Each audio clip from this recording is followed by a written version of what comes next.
같이 읽을 말씀은 누가복음 16장 1절에서 13절입니다. 누가복음 16장 1절에서 13절입니다.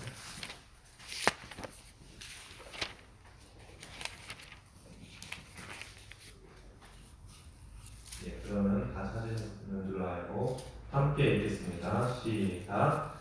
또한 제자들에게 이르시되 어떤 부자에게 청지기가 있는데 그가 주인의 소유를 낭비한다는 말이 그 주인에게 들린지라. 주인이 그를 불러 이르되 내가 내게 대하여 들은 이 말이 어찌 됨이냐. 내가 보던 일을 셈하라. 청지기 직무를 계속하지 못하리라 하니 청지기가 속으로 이르되 주인이 내 직분을 빼앗으니 내가 무엇을 할까. 땅을 파자니 힘이 없고 빌어먹자니 부끄럽구나. 내가 할 일을 알았도다. 이렇게 하면 직분을 빼앗긴 후에 사람들이 나를 자기 집으로 영접하리라 하고 주인에게 빚진 자를 일일이 불러다가 먼저 온 자에게 이르되 내가 내 주인에게 얼마나 빚졌느냐. 말하되 기름 100마리이다. 이르되 여기 내 증서를 가지고 빨리 앉아 50이라 쓰라 하고 또 다른 이에게 이르되 너는 얼마나 빚졌느냐. 이르되 빌 100석이니이다. 이르되 여기 내 증서를 가지고 80이라 쓰라 하였는지라. 주인이 옳지 않은 청지기가 이를 지혜 있게 하셨으므로 칭찬하였으니 이 세대의 아들들이 자기 시대에 있어서는 빛의 아들들보다 더 지혜로움이니라. 내가 너에게 말하노니 불의의 재물로 친구를 사귀라. 그리하면 그 재물이 없어질 때 그들이 너희를 영주할 장소로 영접하리라. 지극히 작은 것에 충성된 자는 큰 것에도 충성되고 지극히 작은 것에 불의한 자는 큰 것에도 불의하리라. 너희가 만일 불의한 재물에도 충성하지 아니하면 누가 참된 것으로 너희에게 맡기겠느냐. 너희가 만일 남의 것에 충성하지 아니하면 누가 너희의 것을 너희에게 주겠느냐. 집 하인이 두 주인을 섬길 수 없나니 혹 이를 미워하고 저를 사랑하거나 혹 이를 중히 여기고 저를 경히 여길 것이니라. 너희는 하나님과 재물을 겸하여 섬길 수 없느니라. 아멘. 오늘 말씀은 이렇게 자주 들어보셨을 만한 옳지 않은 청지기에 대한 이야기입니다. 근데 이 말씀 옳지 않은 청지기 이야기 전에 우리가 아주 자주 들어봤으면 좋겠는 탕자의 비유가 있습니다. 탕자의 비유는 그냥 막연히 아버지가 이렇게 아들을 기다리고 아버지의 사랑을 보여주는 그런 비유일 수도 있습니다. 그렇지만 탕자의 비유에서는 이 재물에 대한 욕심이 사람을 얼마나 불의하게 만들어주는지를 보여주고 있는 것입니다. 탕자가 처음에 어떻게 합니까? 탕자가 아버지가 줬지 않았는데도 유산을 요구하는 그런 폐륜의 모습을 보여줍니다. 아버지여, 분깃을 지금 내게 나눠주소서.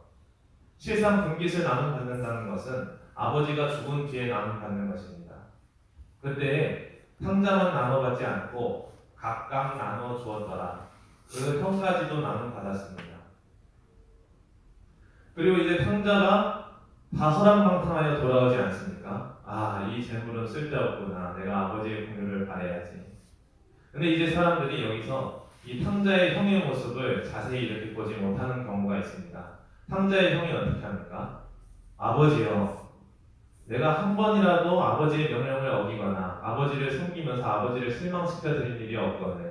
나와 내 친구를 위해서는 염소 새끼 한 마리도 잡아준 일이 없는데 저 창녀와 허랑방탕하여 돌아온 자에게는 송아지를 잡아주셨나이다. 이게 어찌 됨이니까? 이게 왜 그러는지 아십니까? 한번 생각을 해보셔야 됩니다. 분명히 분깃은 탕자와 형 둘 다 나눔을 받았습니다. 그런데 이 형이 이렇게 화난 이유는 내가 나눔을 받고도 지금 아버지가 다 나눠준 게 아닙니다. 지금 아버지가 뭘 가지고 있으니까 둘째 아들이 돌아왔을 때 어떻게 합니까? 가락지도 끼워주고 송아지도 잡지 않습니까? 그건 아직 아들에게 나눠주지 않은 재산입니다. 그것을 보고 탕자의 형은 내가 내 것도 챙기고 아버지도 섬기면서 아버지에게 있는 것을 내가 가지리라. 이해가 되십니까? 예. 탕자가 지금 돌아와서 송아지 먹고 금가락 튀긴 것을 볼 때 이 형의 마음은 이런 것입니다. 내 것을 가지고 있네. 내가 아버지를 죽을 때까지 섬겨서 저것도 내 것이 되어야 할 판인데 왜 돌아와가지고 나한테 다 쏟아져야 될 아버지의 유산이 쟤한테 가고 있는가. 그게 화가 나는 것입니다. 이렇게 재물에 대한 욕심이 사람을 얼마나 끔찍하게 만드는지를 탕자의 비유에서 먼저 보여준 다음에 그 다음에 오늘 얘기가 나오고 있는 것입니다. 옳지 않은 청지기 비유입니다. 옳지 않은 청지기 비유에 이 옳지 않은 청지기가 처음에 어떤 소문이 그 주인에게 들립니까? 부자에게 이 소문이 들립니다. 주인의 소유를 낭비한다는 말이 주인에게 들린지라. 이것이 청지기의 소유였습니까? 아니면 주인의 소유였습니까? 주인의 소유이지만 남의 것인데도 이 재물이라는 것은 사람을 불의하게 만듭니다. 그래서 예수님께서 이 불의한 재물을 친구를 만들 때에만 사용하라고 사용처를 알려주시는 것입니다. 어떻게 됩니까? 재물은 남의 것인데도 내게 맡겨진 것인데도 내게 아닙니다.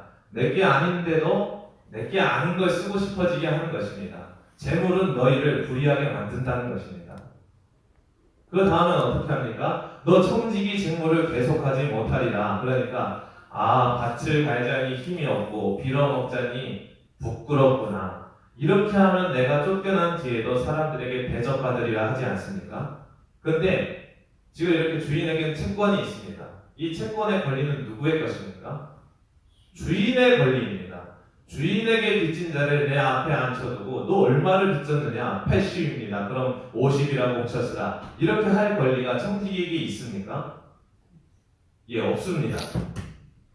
쌀 100입니다. 그래 너 100이라고 그러면 고쳐서 50이라고 쓰라. 청지기한테 이런 권리가 없습니다. 자기의 권리가 아닌 것들을 사용하기 시작하게 만드는 것. 이게 재물이 왜 불의한지를 보여주는 것입니다. 돈은 하나님보다 우리를 더 존중합니다. 돈은 하나님의 말씀보다 우리를 더 존중하기 때문에 돈과 하나님의 통치를 동시에 받을 수는 없습니다. 그리고 마지막에 주인이 이제 돌아와서 이 옳지 않은 청지기가 일을 이렇게 했더니 어떻게 말합니까? 칭찬하지 않습니까? 이 주인도 불의해진 것입니다. 왜냐? 지금 이 청지기가 한 일들이 공의롭게 정의롭게 판단했을 때에는 하나라도 법에 어긋나지 않은 것이 있습니까? 자기 권리가 아닌 것을 깎아줬고, 그렇지 않습니까? 자기 소유가 아닌 것들을 방탕하게 사용했고, 게다가 지들한테 이익만 되면은 청지기한테 들린 게 아닌데, 나는 청지기한테 들린 게 아닌데 내 거 깎아준다니까 그거에 가담합니까? 가담하지 않습니까? 가담합니다. 근데 주인은 왜 이 청지기의 이런 일을 칭찬합니까? 당장에 자기가 잘 생각해보니까 이 청지기를 자기가 자르면 이 청지기에 자기가 얻을 명예가 다 돌아가는 것입니다. 그 빚을 탕감해 준 명예는 누구 것이 돼야 되는 것입니까? 지금 주인에게는 내 명예가 돼야 돼요. 그렇지 않습니까? 그리고 채권 자체는 현물이니까 현물이 아닙니까? 이거는 아직 동산이 아닙니다. 아직 현금이 아닙니다. 캐시가 아닙니다. 이 채권이 빨리빨리 들어오게 해준 것입니다. 청지기는. 게다가 명예까지 얻게 해주는 것입니다. 그래서 예수님께서 이르시기를 이 옳지 않은 청지기가 일을 지혜있게 하였으므로 주인이 그를 칭찬하였도다. 세상의 아들들이 자기 시대에 있어서는 더 지혜로움이니라. 누구보다 더 지혜롭다 합니까? 빛의 아들들보다. 빛의 아들들은 이런 편법 사용하지 않습니다. 우리에게는 과정이 더 중요하지 결과는 하나님께 있습니다. 그렇지만 이런 이 손해와 이익과 관련되어 있는 이해관계자들은 결과만 좋으면 이 과정에 대해서 별로 실문하지 않습니다. 그렇지 않습니까? 자세히 생각하시기 바랍니다. 오늘 말씀은 그냥 이렇게 감동되게 하려고 전하는 경향이 많은 본문입니다.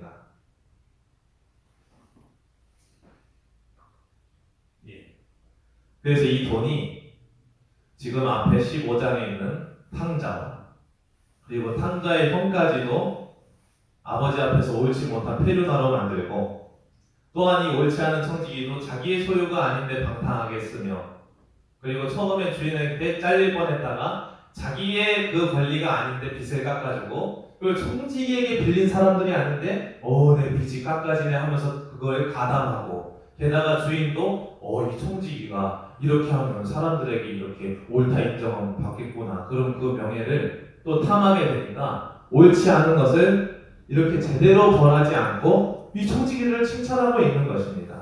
그렇지 않습니까? 그래서 예수님께서 이르시기를 이 불의한 재물로 친구를 사귀라. 그러면 이 재물이 없어질 때 언제까지 이 불의한 재물로 나를 불의하게 만드는 이 돈으로 친구를 사귀라 그럽니까? 재물이 없어질 때까지입니다. 예. 성경은 내 뜻대로 사용할 수 있는 재물의 사용에 관한 그거를 우리에게 주시지 않습니다. 나의 필요를 굉장히 최소화시키는 것입니다. 하나님은 나의 필요를 주시는 분이지 재물로 인한 나의 만족을 주시는 분이 아닙니다. 너희를 불의하게 만드는 이 재물에 대해서 조심하라는 것입니다. 그리고 마지막에 이 재물과 하나님을 겸하여 섬기지 못하리라 하는 이 섬기다라는 헬라어는 사실은 통치를 받다라는 말입니다. 돈의 통치와 하나님의 통치를 동시에 받을 수 없느니라. 지금 우리 여러분들은 이 인생을 살면서 돈이 존중해주는 삶을 살아가고 계십니까? 아니면 하나님이 통치하시는 그 하나님 나라에 들어가셨습니까? 그거를 잘 생각해 보셔야 됩니다. 돈이 존중하는 삶은 하나님이 없는 삶입니다. 이 세상이나 이 세상에 있는 것들을 사랑하지 말라. 그리하면 그 속에 하나님의 사랑이 없느니라.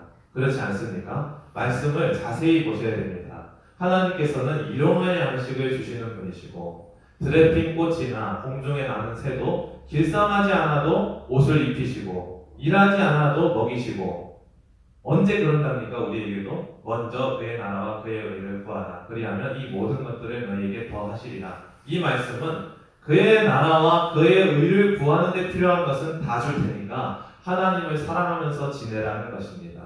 그렇지만 우리가 수고하고 무거운 짐지고 어깨에 이집트에서 멍에를 맨 것 같이 눌려서 사는 이유는 이 돈의 통치를 받기 때문입니다. 돈은 있으면 우리를 존중해 주는 것 같지만 독수리처럼 날개를 달고 반드시 날아가는 것입니다.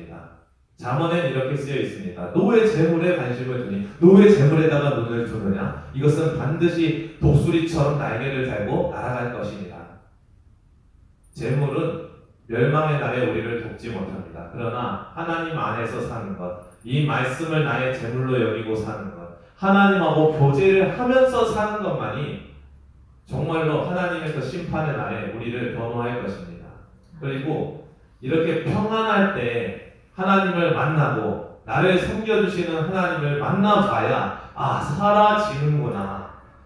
내가 걸어가고 내가 살아가고 힘들게 수고하면서 사는 것이 아니라 내가 내 권리를 포기하고 내가 내 근심을 아버지께 맡겨드려야 아버지께서 나를 살아지게 하시는구나. 내가 힘들게 살아야 내가 먹고 입고 사는 것이 아니구나를 깨달아야 이런 여유 가운데에서 이런 평안 가운데에서 남에게 또 예수님 믿으라고 할 수 있는 것입니다. 우리가 예수님 믿으면서 세상도 같이 섬기게 되면 2배로 힘든 것입니다. 왜냐하면 예수님의 통치도 못 받고 세상의 사랑도 못 받기 때문에 우리에게는 평안이 2배가 아니라 절망이 2배이고 날마다 울게 되고 어떻게 살아야 될지 맨날 근심 걱정 전전긍긍하면서 사는 삶이 계속되는 것입니다. 그렇지만 그러면 어떻게 예수님하고 동행하는 삶이 가능해집니까? 어떻게 가능해진다고 생각하십니까? 이거를 성경을 통해서 정확하게 알고 계셔야 기독교에서 교회에서 예배가 되는 삶이 될 수 있습니다. 예배라는 것은 하나님께서 예수님을 통해서 주신 성령님을 간절히 바라는 것입니다. 이 성령은 우리에게 뭘 주시는지 아십니까? 복을 주시지 않습니까? 이 복이라는 개념을 잘 모릅니다. 우리 아이가 수능을 잘 봐가지고 대학에 들어가면 그게 복입니까? 그렇지 않습니다. 이 아이가 수능도 잘 보고 출세해가지고 수능 잘 봐가지고 떵떵거리면서 살게 될 때 이 아이는 세상의 자녀가 되버릴 수도 있는 것입니다. 어떻게 다시 돌이킬 수도 없습니다. 믿음으로 다시 돌이킬 수가 없습니다. 그래서 저는 주 없이 모든 일 헛되기를 바랍니다. 저희 교회에 있는 모든 수험생들이 하나님 아직 모른다면 이 하나님하고 동행하는 삶을 아직 모른다면 수능 다 망치길 바랍니다. 그래서 오히려 그런 고난 중에서 하나님을 찾아야 됩니다. 아버지께서는 자기가 사랑하시는 자녀에게 반드시 고난을 주십니다. 왜냐하면 고난이 없으면 우리는 하나님을 찾지 않습니다. 성령이 주시는 복은 창세기에서 뭐라 그럽니까? 복을 주시며 이르시되, 복을 주시며 이르시되 하지 않습니까? 짐승들에게도 복을 주시며 이르시되 너 번성하고 충만하라. 복을 주시며 이르시되, 복은 하나님의 말씀을, 이르시는 말씀을 들을 수 있는 전제입니다. 그 외에 다른 복은 없습니다. 하나님의 말씀을 들을 수 있는 전제라면 고난도 복입니다. 재물이 저희에게 복이 될 수 없습니다. 왜냐하면 재물은 우리 귀를 막고 우리 마음을 더욱더 부패하게 만들고, 탕자와 같이, 탕자의 형과 같이 아버지가 아직 죽지도 않았는데 유산을 물려달라. 유산을 물림받고서도 아버지가 아직 남아있네 하고 이렇게 호시탐탐 기다리면서 자기 동생이 돌아왔을 때 제가 왜 내가 물려받을 유산을 이렇게 송아지도 먹고 하고 있지, 화가 나게 되는 것입니다. 하나님이 재물을 주시는 게 복이 아닙니다. 그거는 완전히 망하는 길입니다. 돈을 사랑하면 1만가지 악의 뿌리이니 그것을 사랑함으로 사람들이 많은 근심으로 자기를 찔러 근심으로 멸망하게 되었도다 합니다. 돈을 사랑하면 안 됩니다. 우리는 돈으로 살아가는 게 아닙니다. 제때에 필요를 주시는 하나님을 느끼면서, 그래야 우리의 믿음이 아침 한개 눈 한 가리듯 약한 믿음 의심 쌓일 때, 내가 고난 중에 잠깐 이렇게 반짝하면서 호수야 너 이게 필요했지, 나는 바라지도 않았는데 예배 중에 이걸 주시면은 정말 내 하나님이 살아계시는구나. 그래서 복은 사람을 가난하게 합니다. 마음이 가난한 자는 복이 있나니, 이 뜻은 복이 있는 자는 마음이 가난해진다는 것입니다. 마음이 가난해야 자꾸만 하나님을 붙잡지 않겠습니까? 예. 그래서 성령이 주시는 복은 반드시 우리를 죽이면서 나옵니다. 우리가 세례를 받는 것은 예수님과 합하여 그의 죽으심과 동참하여 이제 새 사람을 입는 것입니다. 보라, 이전 것은 지나갔으니 보라, 새 것이 되었노라. 이 새 사람은 더 이상 세상을 사랑하는 셈이 아닙니다. 바울이 뭐라 그럽니까? 내가 세상에 대하여, 세상이 나에 대하여 십자가에 못 박혔다 그러지 않습니까? 예수 그리스도 안에 있는 자는 육신의 정욕을 십자가에 이미 못 박았느니라. 우리 정말로 이 못 박힌 삶을 살아가고 계십니까? 스스로 되지 않습니다. 그렇기 때문에 내 마음에 있는 이 욕심을 스스로 해결할 수 없기 때문에 선지자들이 어찌할꼬 항상 대예배 때 설교 듣지 않습니까? 스룹바벨과 에스라와 에스더와 이런 사람들이 포로 후기에 느헤미야와 다 돌아와가지고 어떻게 합니까? 우리 조상들이 이렇게 죄를 지어가지고 율법을 어김으로써 이런 재앙을 맞았는데, 그럼 우리가 또 율법을 어기면 똑같은 이런 일이 또 생길 텐데 율법을 지킬 능력이 우리에게 없구나. 이제는 어떡하지? 이렇게 말하는 것입니다. 선지자들이. 그랬더니 하나님께서 그러시는 것입니다. 너무 놀라운 얘기를 하는 것입니다. 내가 내 영을 너희 속에 두어 이제는 돌에 기록하는 것이 아니라 너희 마음에 내 율례를 기록하여 돌 같던 마음을 살같이 하여 너희가 내 율례를 이제 지키도록 내가 해주리라. 이것이 우리에게 임한, 이 예수님을 통해서 임한 복입니다. 예수님이 죽었을 때 휘장이 찢어지면 우리 마음에 할례를 베푸시는 하나님의 그 은혜입니다. 우리 마음이 이제는 찢어져서 열리는 것입니다. 이 예수를 구해야 되는 것입니다. 그래서 예수님께서 하나님 나라가 도래했으니 뭐하고 뭐를 받으라 그럽니까? 회개하고 복음을 받으라. 회개하고 복음을 받으라. 회개는 내가 생각하기에 요즘 이런 잘못을 지어가지고 좀 안 좋은 일이 생기는 것 같은데, 이런 게 회개가 아닙니다. 내 삶의 주인을 바꾸는 것, 하나님 나라를 받는 것이기 때문에 복음은 하나님 나라입니다. 왕을 바꾸는 것이 회개입니다. 이런 잘못을 하고 있는 것 같은데 내가 요즘 이렇게 조금 우울하고 이런 것들은 내가 어제 술 조금 마셔서 그런 것인가? 내가 가족한테 조금 화내서 그런 것인가? 내가 예배를 한번 빠져서 그런 것인가? 그런 이상한 신앙으로 자꾸만 귀결되는 것입니다. 우리의 신앙이. 그런 게 아닙니다. 그런 게 아니라 무엇입니까?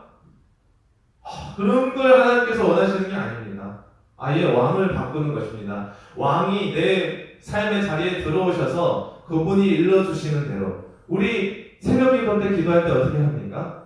말씀을 듣고 기도로 병뚜껑을 닫아버리고 이젠 내 삶을 살아갑니다. 저는 알고 있습니다. 예.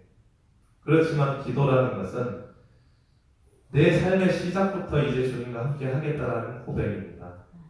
그렇기 때문에 기도로는 이제 내 마음을 여는 것이지 이 예배의 병뚜껑을 닫고 이제 내 삶을 살아가는 것이 아닙니다. 삶이 예배가 되는 것이 기도의 시작입니다. 기도는 이제 내 생각을 잠그고 아버지께서 자꾸만 물밀듯이 주시는 이 생각을 받아들이는 것입니다. 그래야 그런 사람에게야 복 있는 사람이 되고 율법을 주야로 묵상하게 되고 시냇가가 항상 흐르는 물된 동산과 같이 되어 아버지의 생각이 자꾸만 내 마음을 건드리는 것입니다. 순간순간마다 가난한 자에게 구워주라. 그러면 나에게 구워주는 것이니 내가 너에게 갚으리로다.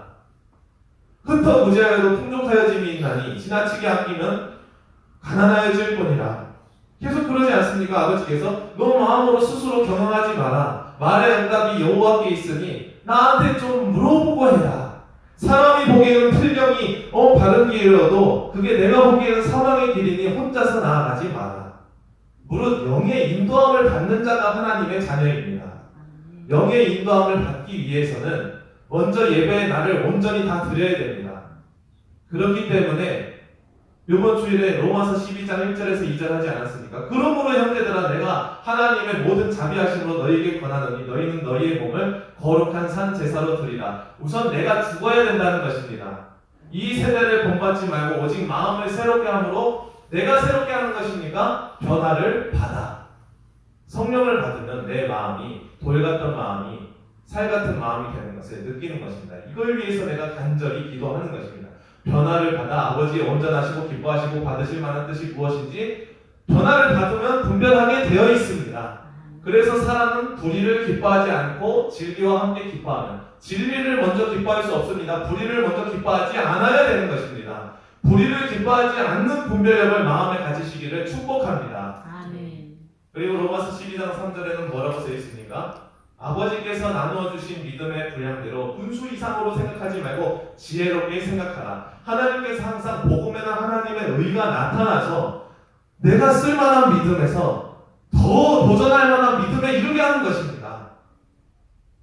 믿음이 없이는 하나님을 기쁘시게 하지 못하나니 하나님께 나아가는 자는 그가 살아 계신 것과 그가 자기를 찾는 자에게 반드시 상 주시는 이심을 믿어야 할지니라. 옛사람은 우리가 하나님을 사랑하려 하면 할수록 더욱더 강하게 나와 투쟁합니다. 육신의 소욕은 성령의 소욕을 거스르나니 이는 서로 원하는 것을 하지 못하게 하려 함이라.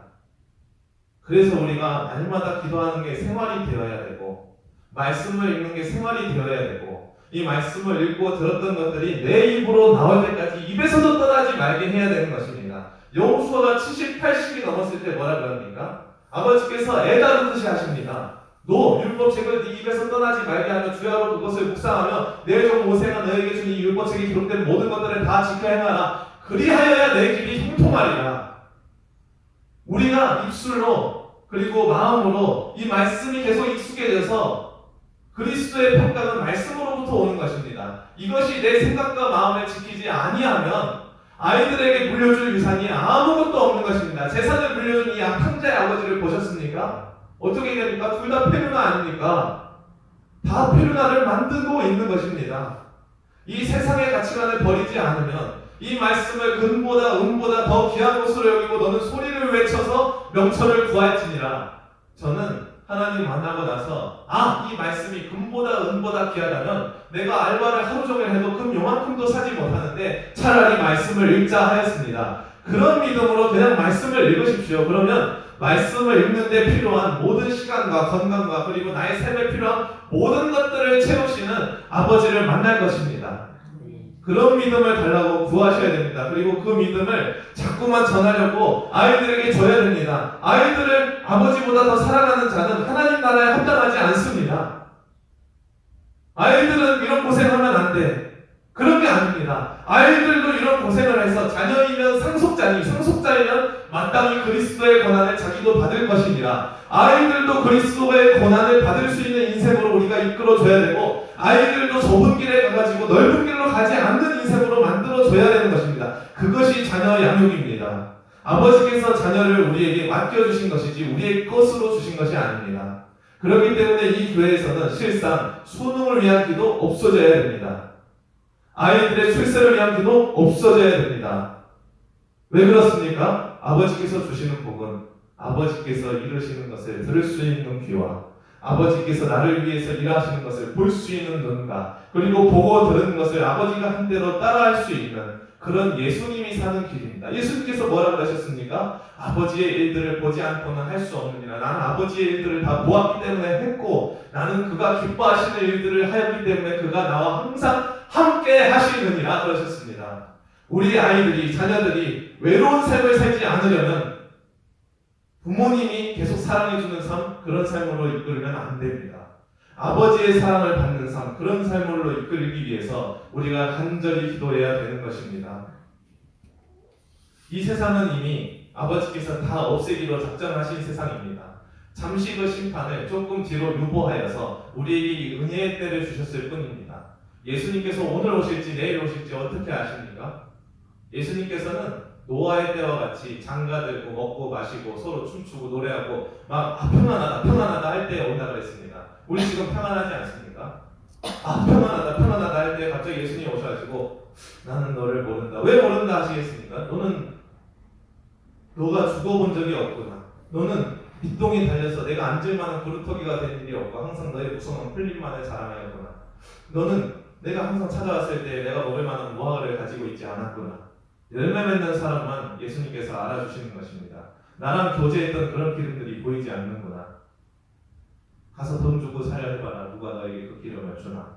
왜냐하면 아버지와 교제했던 것은 남과 나눌 수 없는 것입니다. 제가 아무리 하나님과 친밀히 지내도 제가 친밀히 지낸 것이 막 이렇게 100만 명 분이 있더라도 그걸 어떻게 나눠줄 수 있는 것입니까? 나눠줄 수 없습니다. 이것은 자기 것입니다. 그렇기 때문에 권하는 것입니다. 누가복음 11장부터 누가복음 16장까지 18장까지는 이어져 있습니다. 누가복음 14장의 얘기는 예수님께서 뭐라 그러십니까? 만일 누가 망대를 쌓으려 하는데 계산하지 않겠느냐? 다 지을 수 있는지? 만일 그가 기초만 쌓고 다 쌓지 못한다면 사람들이 그를 보고 비웃지 않겠느냐? 만일 누가 1만 군대로 2만 군대와 전쟁을 하려 할 때 딱 눈대중으로 보고 저 2만 군대를 내 1만 군대로 이길 수 없겠구나 하면 얼른 항복하지 않겠느냐? 그런즉 나를 따라오려거든 자기 소유를 다 버리지 않고는 따라올 수가 없느니라. 우리에게 이미 있었던 자원들로는 하나님을 섬길 수 없습니다. 그렇기 때문에 누가복음 11장 처음에는 얘기하시는 것입니다. 구하라, 찾으라, 두드리라. 그리하면 열릴 것이요 받을 것이요 만날 것이니 너희가 악한 사람들인데도 자녀에게 좋은 것을 줄 줄 알거든. 하물며 하늘에 계신 아버지께서 너희에게 성령을 주시지 아니하겠느냐. 우리가 정말로 성령을 받으면 아버지의 기쁘신 뜻을 위하여 우리로 자원하여 행하게 하실 것입니다. 그리고 그 영의 인도함을 받을 때 반드시 남이 내가 믿는다고 얘기해줘서가 아니라 믿어질 것입니다. 온 세상 사람들이 예수님 없다 말해도 나는 믿어지는 삶이 되는 것입니다. 그러기 위해서 간절히 기도하고 나한테 내가 도전할 수 있을 만한 믿음을 주실 때까지 기도하십시오. 그렇지 않으면 믿어지지 않는데 믿는다라고 착각하며 종교 생활에 그냥 내가 이 종교 생활을 했기 때문에 하나님은 나를 사랑하셔야 돼. 그런 삶으로 그냥 기결되는 것입니다. 이거는 망한 삶입니다. 하나님께서 구약시대에도 제사를 주신 것은 니네가 제사를 드려야 내가 너희를 사랑할 게가 아닙니다. 애당초 율법을 주시고 제사를 주신 이유는 난 니네가 율법을 지킬 거라는 걸 기대하지도 않아. 그러니까 너네 죄책감 해소하기 위해서 제사라도 드려. 그러니까 이 제사를 주신 분께 그냥 감사하라는 것이지 내가 제사를 했기 때문에 하나님께서 나를 사랑하셔야 돼. 그게 아닙니다. 제사는 하나님의 긍휼하심을 내가 느끼는 자리입니다. 내가 죄로 인해서 죽었어야 되는데 저 짐승을 대신 죽이시는 이런 것을 허락하시다니 믿어진다. 하나님이 나를 사랑하시는 게 믿어져. 이게 믿어지니까 나도 다른 사람의 죄를 용서해야지. 이렇게 되는 것입니다. 그렇지만 구약시대의 이스라엘 백성들이 어떻게 했습니까? 내가 제사를 이만큼 드렸으니까 이만큼 사랑해 주셔야 돼. 이만큼 드렸으니까 내가 이만큼 죄 짓는 것도 용서해 주셔야 돼. 그러니까 죄를 더 짓는 방법으로 제사를 사용한 것입니다. 하나님을 이용한 것입니다. 주변 이방 신들과 같이 하나님을 그냥 그렇게 섬긴 것입니다. 이 세상에 우상 숭배가 얼마나 많습니까? 정말로 다른 신이 많아서 우상 숭배하는 것이 아닙니다. 신은 몇 명밖에 없습니까? 오직 한 분 하나님밖에 없습니다. 신은 한 분이십니다. 그런데 이 한 분 신을 자기들이 원하는 이름으로 부르는 것이 우상 숭배입니다. 그런 신들은 없는데 다 각자 자기가 항상 공기를 주시고 자기가 항상 먹을 것을 주시고 아침에 눈이 떠지게 하시고 밤에는 이렇게 흥얼거리는 노래가 나오게 하시고 이런 분은 하나님 한 분이신데 자기가 원하는 이름대로 부르고 있는 것입니다. 그게 우상 숭배입니다. 다 하나님을 섬기고 있지만 하나님의 이름을 망령되이 부르고 있는 것이 우상 숭배입니다. 그렇기 때문에 기독교인만 하나님한테 죄 지을 수 있는 것이 아니라 온 세상 사람들이 하나님한테 죄 짓고 있는 것입니다.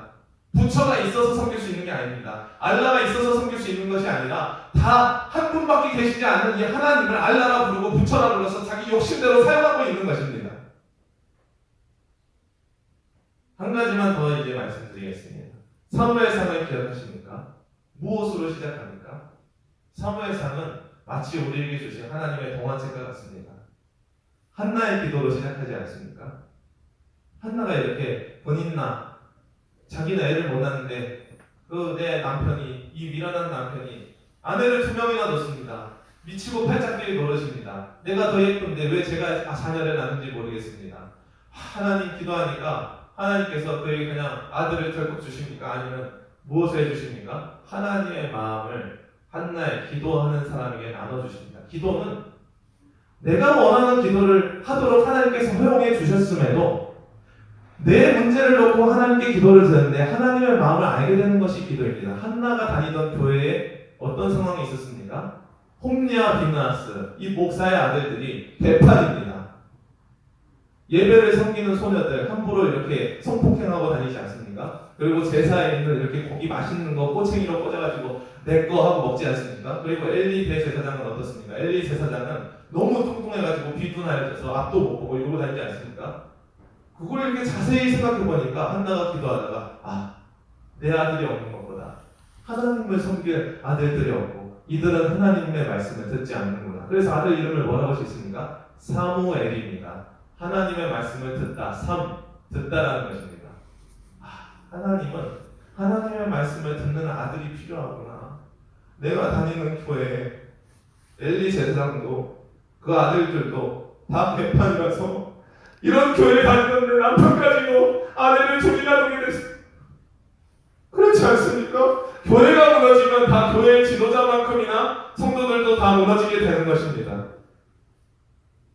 우리 교회 엘리 제사장이 너무 하나님의 말씀을 제대로 전하지 않아서 내 남편까지도 이렇게 됐다라는 것을 거기에 기록하지는 않았지만 이름을 어떻게 지었는지를 보십시오. 사무엘, 하나님의 말씀을 듣는다. 그렇게 짓지 않습니까? 그리고 내 아들을 하나님께 드리겠나이다 하지 않습니까? 사무엘상은 이렇게 기도를 통해서 하나님의 말씀을 듣게 된다로 시작됩니다. 사무엘이 시작된 다음에 이제 하나님의 말씀을 들어야 되기 때문에 하나님의 말씀을 듣지 않는 것들을 하나님께서는 또 사무엘상 1장, 2장, 3장, 4장, 5장, 6장, 7장에서 없애십니다. 사울 6장에 어떻게 됩니까? 이제 이 사람들이 법궤를 가지고 블레셋을 물리치려 합니다. 우리는 법궤만 있으면 맹신 아닙니까? 법궤만 있으면 하나님이 우리 전쟁을 다 이겨주실 거야. 하나님의 말씀을 듣는 사람에게만 하나님이 함께 하십니다. 하나님의 말씀을 먼저 듣지도 않으려고 하고 자기 목적대로 하나님을 사용하려 하는 사람들이 법궤를 가지고 이렇게 나갔더니 홈리와 비느하스 어떻게 됩니까? 죽어버립니다. 죽어버리니까 그 아내가 이가 자기 아들이 딱 나오면서 이가 하나님의 영광이 우리에게서 떠났다 그러지 않습니까? 그리고 엘리 제사장은 그 아들 둘이 죽으니까 너무 놀라가지고 발을 헛디뎌서 빵 죽지 않습니까? 하나님께서 하나님의 말씀을 듣지 않는 엘리와 홈리와 비느하스를 우리 마음에서 이걸 읽는 사람들로 하여금 죽어지게 하시는 것입니다. 내 마음에도 하나님의 말씀을 듣지 않는 엘리와 홈리와 비느하스가 있지. 이 법궤만 가지면 내가 뭘 해도 된다라고 생각하는 이런 맹신과 광신과 미신이 있지. 이런 것을 먼저 제하기를 원하시는 것입니다. 그래서 6장 이후에 7장에서는 미스바에서 블레셋 앞에서 사무엘이 뭐라고 합니까? 그런즉 하나님의 도움을 받으려면 너희 마음에서부터 우상을 제하라. 하나님을 너희 마음대로 부르려고 하는 것, 하나님을 자기 백성처럼 부려먹으려는 그 포악한 모습, 그거를 먼저 버려라. 그랬더니 마음의 우상을 제하여 버리니까 블레셋들이 다 무너집니다. 왜냐하면 그 블레셋들은 사실 실상 우리의 대적이 아니라 하나님을 향한 이스라엘의 모습이었기 때문입니다. 하나님을 향하여 포악한 모습은 반드시 우리에게 고난으로 다가옵니다. 우리에게 고난이 있는 것들은 다 하나님 앞에서 내 모습이 나한테 돌아오는 것입니다. 하나님은 업신여김을 당하지 아니하시나니 누가 무엇으로 심든지 그대로 거두리라. 다 내가 거두는 것입니다. 내가 한때로 하나님께서 이렇게 오게 하셔서 그 고난들이 나로 하여금 내 마음의 우상을 제하게 하려고 하나님께서 그렇게 하시는 것입니다. 그 다음에 사람들이 어떻게 합니까? 또 이제 내가 마음의 우상도 이렇게 놔봤고 또 이제 내가 이렇게 잘 됐네, 블레셋도 다 없네, 이제 또 평안해지지 않습니까? 평안하면 또 평안하다 하면서 하나님 절이 가 있습니다. 그래서 사람들이 이제 우리에게 왕을 주옵소서. 내가 이방 민족들을 보고 이 사람들 카리스마 있는 왕도 있지 않습니까? 그렇지만 사람들이 요구할 때 그때 주신 왕은 어떠했습니까? 사울입니다. 또 자기가 원하는 때 원하는 모습으로 받고 싶어하는 것들은 또 자기들을 괴롭힙니다. 그렇지 않습니까? 사울 그리고 요나단 다 이렇게 백성들을, 요나단은 좀 괜찮았지만 사울은 이렇게 백성들을 내가 원할 때 요구하였던 것들은 또 하나님 앞에서 내가 왕이 되겠다는 것입니다. 내가 나의 것을 챙기겠다는 것입니다. 그 다음에 하나님께서 누구를 부르십니까? 그러니까 다윗을 부르시는 것입니다. 다윗을 불러서 다윗이 누구를 이기면서 또 고난을 당합니까? 골리앗입니다. 하나님 앞에서 사울이 어땠습니까? 하나님 앞에서 사울이 또 자기가 하나님 없이 왕 되려는 자였습니다. 그랬더니 다윗은 골리앗을 죽였지만 사실 하나님은 다윗이 골리앗을 죽임으로써 하나님이 사울을 죽인 것과 다름이 없는 것입니다. 골리앗은 이스라엘이 직면한 사울하고 같이 이겨내야 할 그런 고난인 것 같지만 사실은 사울 그 자신인 것입니다. 하나님을 향하여 포악한 자, 그의 목을 잘라버리지 않습니까? 왜 목을 자릅니까? 내가 너희의 머리가 되겠다 그러지 않습니까? 하나님께서, 예수님께서만 우리의 머리가 되십니다. 우리가 우리의 것을 생각하기 시작하면 그것은 기독교의 자유에서 벗어난 것입니다.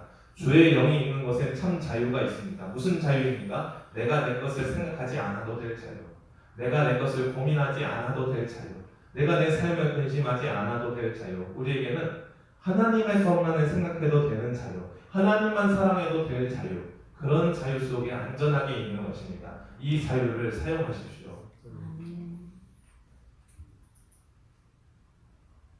누가복음 16장을 다시 보시겠습니다.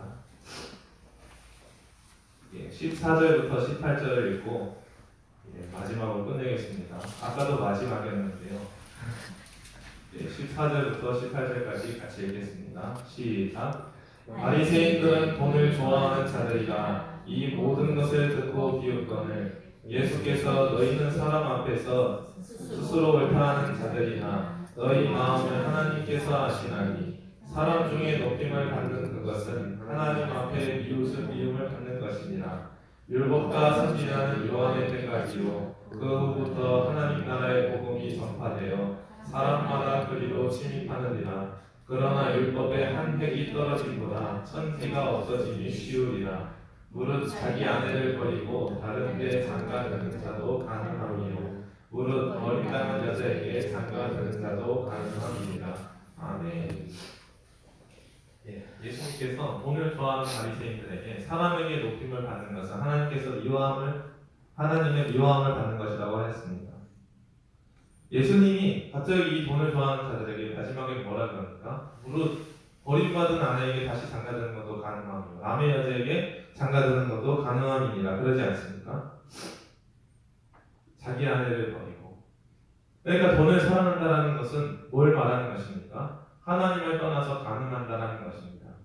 하나님은 막연한 초월적인 그런 우주 저 멀리 있는 하나님이 아니라 예수님처럼 우리의 삶같이 다고 보고 만질 수 있었던 그런 인격적인 분이십니다. 우리가 하는 말을 하나도 모르심이 없으시고 우리의 작은 신음조차도 다 들으시고 그런 인격적인 분이십니다. 우리에게 당신의 슬픔을 성령의 근심함으로 마음의 탄식으로 알려주시기까지 하시는 분이십니다. 그렇기 때문에 하나님보다 돈의 존중함을 더 받기를 원하는 것은 무엇입니까? 가늠하는 것입니다. 다른 것이 가늠함이 아닙니다.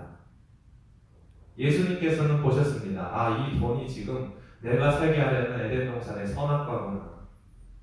하나님만이 선악을 판단할 수 있는 특권을 가지고 있습니다. 우리는 선악을 스스로 판단할 수 없습니다. 하나님의 특권을 내가 쟁취해서는 안 됩니다. 날마다 기도하고 천천히 여쭙고 응답을 들으면서 살아가셔야 됩니다. 하나님의 자녀인 것이 확신되지 않으면 하나님, 내가 당신의 자녀가 맞습니까? 묻고 행해야 되는 것입니다. 교회의 봉사가 먼저가 아닙니다. 하나님이 나를 사랑하신 만큼만 나도 사랑할 수 있기 때문에 사랑받기 전에 사랑해 주려는 것은 자살행위입니다. 왜냐하면 나에게 아무것도 없기 때문입니다. 사랑이 없이 몸을 불사르게 내어줄 뿐인 것입니다. 예수님의 사랑을 먼저 확신하셔야 됩니다. 성령을 통해서 내 영과 더불어 증언하시는 증거가 내 마음에 못 박히듯이 있어야 되는 것입니다. 이것이 점점 더 차고 넘쳐서 아귀에까지 내 물이 하나님의 사랑의 물이 가득 찰 때에야 내가 포도주로 갑자기 변하는 것을 볼 수 있는 것입니다. 내가 스스로 내 손을 주의 손에 포개고 나를 이 세상에서 못 박는 것입니다. 그러고 한 걸음 한 걸음 나아가려는 결단이 나에게서 막 이렇게 내가 하려고 하는 게 아니라 하나님께로부터 주어지는 것입니다. 이런 사랑은 처음 받아봤기 때문입니다. 아무하고도 마음의 이런 근심을 깊이 나눌 수 있는 사람이 부모도 자녀도 그리고 배우자도 아니었었는데 하나님은 정말 날 지으신 분이 맞구나를 자꾸만 만나 가시는 것입니다. 교회는 먼저 봉사하는 것이 아니라 먼저 사랑을 받는 곳입니다. 그리고 아무리 줘도 다 떨어지지 않는 하나님의 사랑이 이곳에 있습니다. 이곳에 있는 사랑을 먼저 막 맛보셔야 만일 누가 봉사하려거든 하나님의 능력을 힘입은 것처럼 할 수 있는 것입니다. 모든 고난에 넉넉히 이길 수 있는 것입니다. 환난을 만나도 우리가 즐거워할 수 있는 것입니다. 어떤 시험을 만나도 내가 기쁨으로 맞이할 수 있는 것입니다. 사방으로 우겨싸움을 당하여도 우리에게는 소망이 있는 것입니다. 사망의 음침한 골짜기로 다닐지라도 나를 호위하시는 막대기와 지팡이가 정말 내 눈에 보이지 않더라도 보이는 것처럼 믿어지는 것입니다. 함께 기도하시겠습니다. 사랑이 많으신 하나님 아버지, 오늘 이렇게 우리를 이끌어와 주셔서 감사합니다. 아버지 하나님, 우리가 하나님으로부터 받은 것이 없으면 아무 생각도 아버지의 뜻대로 할 수 없는 짐승과 다름이 없습니다. 우리를 예수님께로 날마다 정말로 에덴 동산에서 아담에게 짐승을 이끌어 가셨던 것처럼 우리 한 사람 한 사람 예수님께로 동물처럼 이끌어 가셔서 예수님이 내 이름 불러주시게 하여 주시옵소서. 예수님이 우리 이름 불러주셔서 우리가 정말로 빛이 있으라 할 때 빛이 있었던 것처럼 우리도 존재하게 하여 주시옵소서. 우리도 하나님 앞에서 정말로 의롭다함을 얻고 자녀로서의 특권을 누릴 수 있도록 도와주시옵소서. 아멘. 아버지 것을 먼저 구해서 자기 연민에 빠지지 않도록 도와주시옵시고 아버지께서 주신 사랑들을 낱낱이 살피어 정말로 그 사랑으로 흠없는 자녀 되기를 간절히 구하게 하여 주시옵소서. 우리의 기도에 이 세상 성령들을 사랑하는 기도가 없어지게 하여 주시옵소서. 혹 아직 연약하여 자기의 기도 제목으로 기도하더라도 그 고난과 기도 제목을 통하여 아버지의 마음을 나눠 주시옵소서. 그 은혜를 주실 줄로 간절히 믿습니다. 항상 감사드리며 예수 그리스도의 이름으로 기도드렸습니다. 아멘.